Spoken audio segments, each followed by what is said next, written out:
everyone, I am Anoya and I am about to report about the job-centered and employee-centered leadership.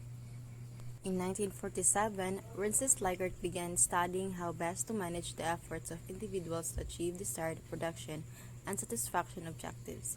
Through interviewing leaders and followers, researchers identified two distinct styles of leadership: the job-centered and the employee-centered leadership, by Gibson, Evanchevich, and Nelly on 2000.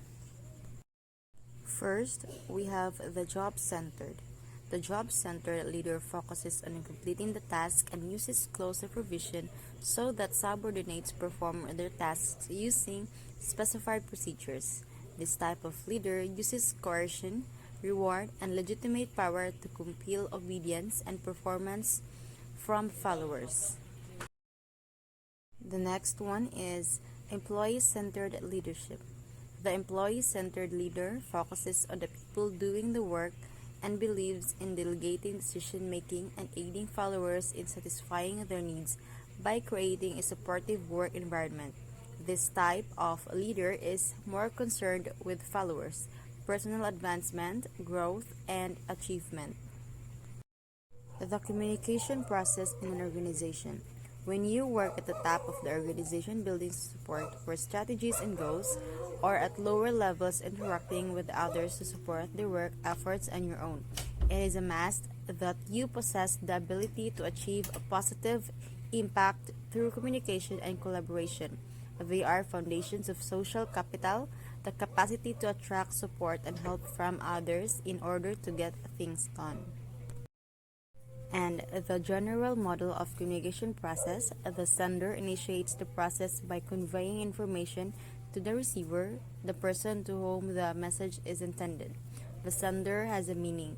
He or she wishes to communicate and encodes the meaning in the symbols.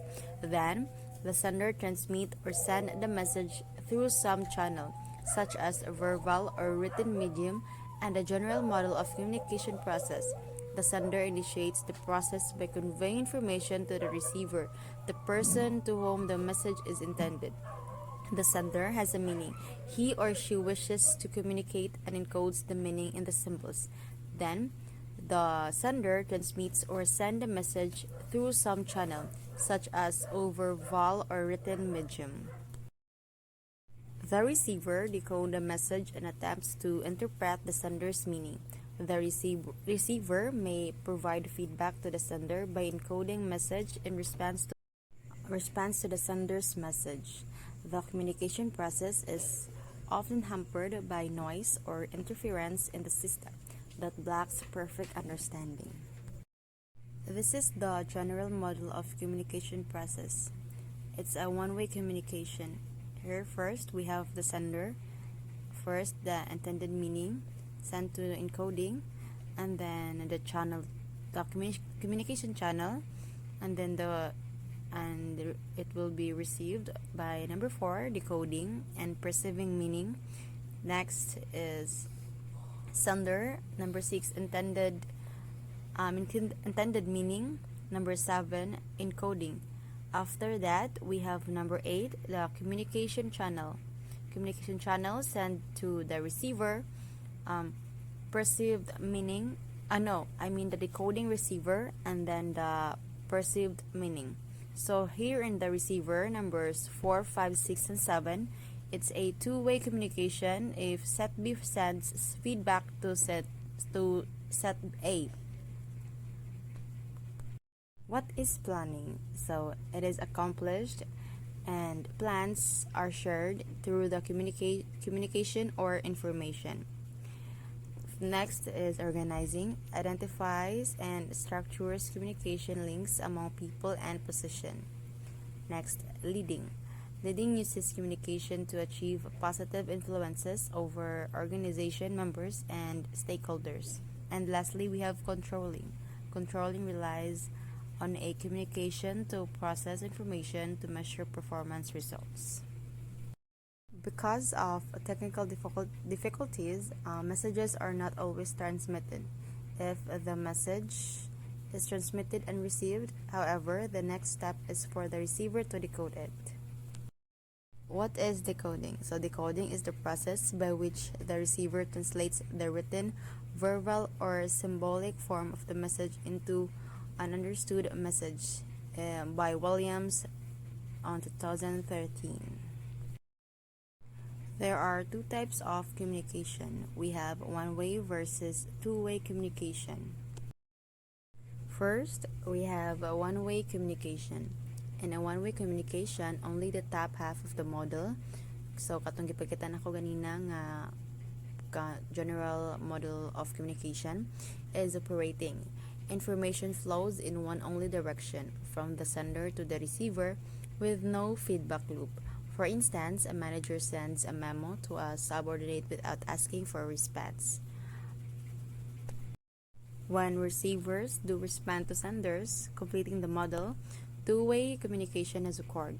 And one-way communication in situations like that described can become two-way if the manager follows up the memo with a phone call and asks the receiver if he has any questions.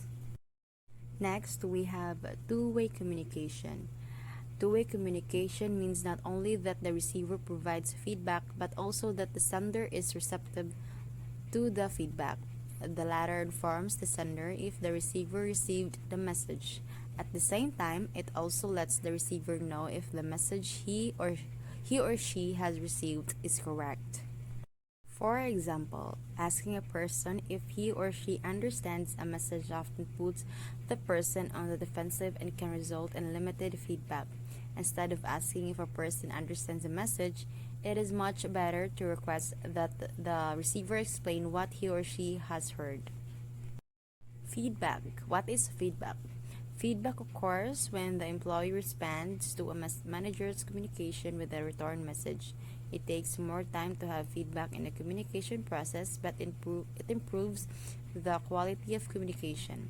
It enables the manager to determine whether the employee correctly interpreted a message that was previously sent.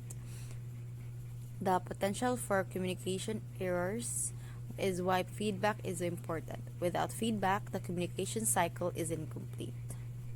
Nonverbal communication. People have a great capacity to convey meaning through nonverbal means of expression. One form of nonverbal communication, called paralanguage, include the pitch, tempo, loudness, and hesitations in the verbal communication. People also use a variety of gestures in nonverbal communication. Like in America, for example, one can raise an eyebrow to indicate disapproval, interest, concern, or attention. But in Japan, however, that raised eyebrow would be considered an obscene gesture. Nonverbal messages can support or the stated message. Often nonverbal cues make a greater impact than other signals. The employee's eyes, manager's action often speaks louder than the words managers choose. Bateman and Snell give the following suggestion in order to help managers send positive nonverbal signal. First, use time appropriately. Avoid keeping your employees waiting to see you. Devote sufficient time to your meetings with them and communicate frequently with them to signal your interest in their concerns. Second, make your office arrangement conducive to open communication. A setting arrangement that avoids separation for people helps establish a warm, cooperative atmosphere. Third, remember your body language. Research indicates that facial expression and tone of voice can account for 90% of the communication between two people. Organizational communication. Directions of communication. The design of an organization should provide for communication in four distinct directions: downward, upward, horizontal, and diagonal. First, we have downward communication. Downward communication flows from individuals in a higher level of the hierarchy to those in lower levels. The most common forms of downward communications are job instructions, official memos, policy statements, procedures, manuals, and company publication. Number 2, the upward communication. Upward communication flows from lower to higher level in an organization. The most common upward communication devices are suggestion boxes, group meetings, and appeal or grievance procedures. Number 3, horizontal communication. Horizontal communication flows across functions in an organization. It is necessary for coordinating and integrating the diverse organizational functions. For example, the production manager oftentimes coordinates with the logistics department manager on matters concerning supplies and other resources. Number 4, diagonal communication. Diagonal communication is one that cuts across functions and levels in an organization. This is important when members cannot communicate through upward, downward, or horizontal channels. This is Apple A. Anoya.